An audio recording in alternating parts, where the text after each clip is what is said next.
Number 13, 14, and 15 are asking us to find 3 different polar equations graphs. So we're going to start with number 13 and just see if we can graph out each one of them independently and see if we can match it to the respective graph. So the first one is 2 plus cosine of theta. So I've already written out a theta in our chart, so again I want to populate that with points so that I can graph it in a polar graph. But the first thing I usually want to do is I want to find the zeros.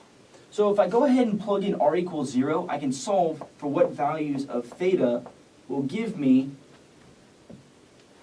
a 0 value of r.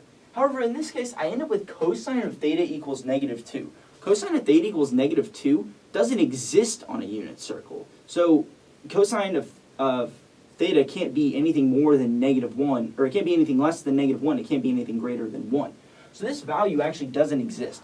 What that tells me is that this graph for this equation actually doesn't intersect 0 at any point. So that means that when I graph this out, at no point should my graph ever return to the origin. So we'll keep that in mind. In the meantime, what we're going to do is we're just going to populate this with a few different points.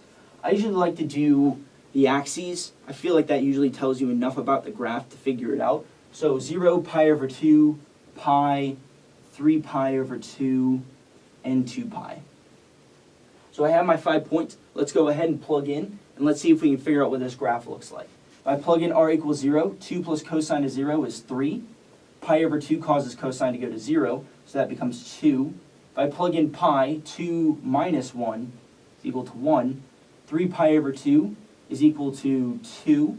And 2 pi, we come right back to our solution at 0. So this should be 3. So I can go ahead and I can graph these points on a polar plot now. And again, I'm going to graph them pretty roughly here, but I'll try to keep the magnitudes correct. So if I have theta equals 0, I have a radius of 3, so we'll call that point out there, r equals 3. Pi over 2, I have a radius of 2, so it should be a little bit less than this term, so I'm going to go ahead and denote it there. Now remember, whenever we graph a polar graph, we always move counterclockwise. So I'm going to move this way. And I'll even write a little arrow to say that I am going that way, from 0 to pi over 2. At pi, I have a point 1.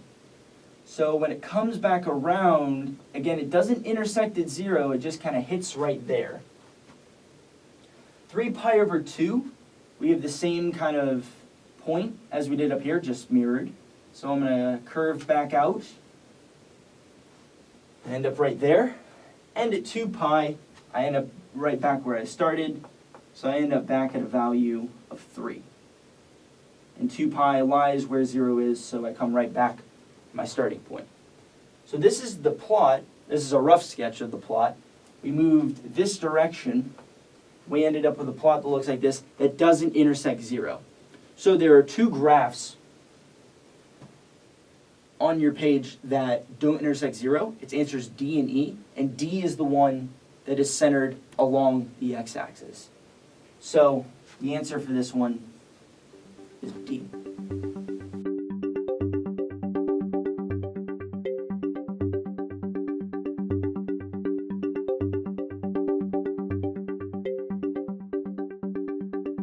The Teaching Center, UF's Learning Resource Center.